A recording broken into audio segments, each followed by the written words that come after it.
président de l'UGN, nous avons retenu M. Abou Bané de la région du Gontougo.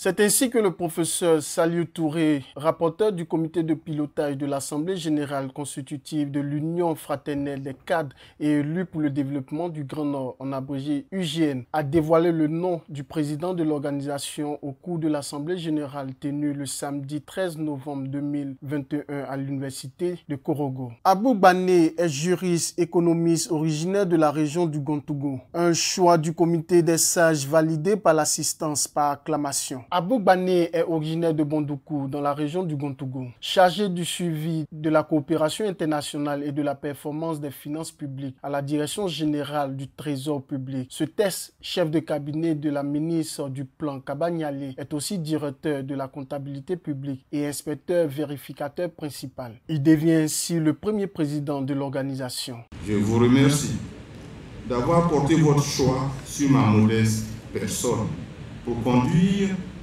la destinée de notre union. Ce jour est un grand jour mémorable pour la Côte d'Ivoire, notre cher pays. Nous pouvons en être fiers.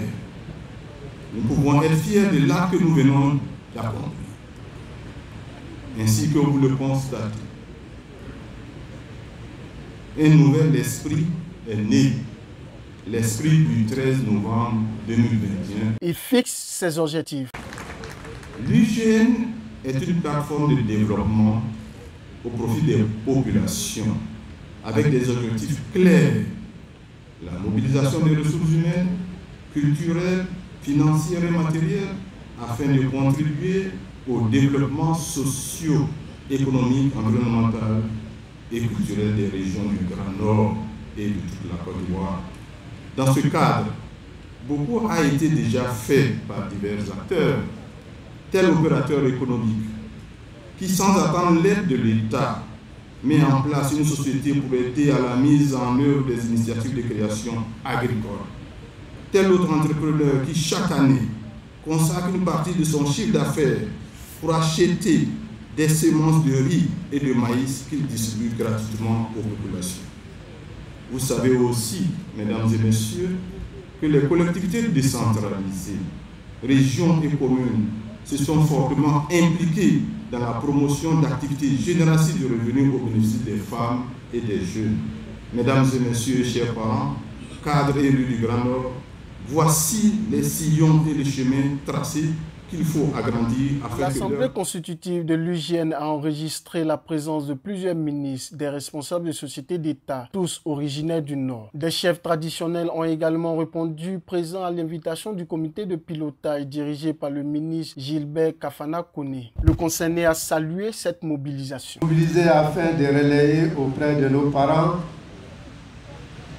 cet événement de grande portée pour que nous puissions réaliser cette assemblée aujourd'hui.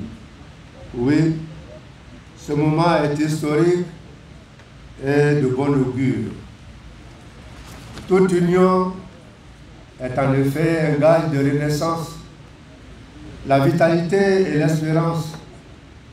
Je me réjouis donc, à plus d'un titre, de partager ces moments exceptionnels avec l'ensemble des cadres, des élus et des populations du Grand Nord. Plusieurs autres personnalités sont également intervenues pour saluer la création de cette union. Pour encadrer nos populations et aider notre région à tirer le meilleur parti de tout ce vaste programme de Côte d'Ivoire solidaire que le président de la République met en œuvre pour le bonheur de tous les Ivoiriens. Selon une présentation du comité scientifique, le Grand Nord s'étend sur une superficie de 164 860 41 km², soit 51,12% de la surface du territoire national. En 2014, sa population était estimée à plus de 4 millions d'habitants selon le recensement général de la population et de l'habitat. Il est composé de 11 régions que sont le Bafin, l'Abagoué, le Béré, le Boukani, le Folon, le Gontougo, le Ambol, le Kabadougou, le Poro, le Tchologo et le Worodougou. L'Assemblée générale a été rythmée par des chants et danses de chacune de ces régions.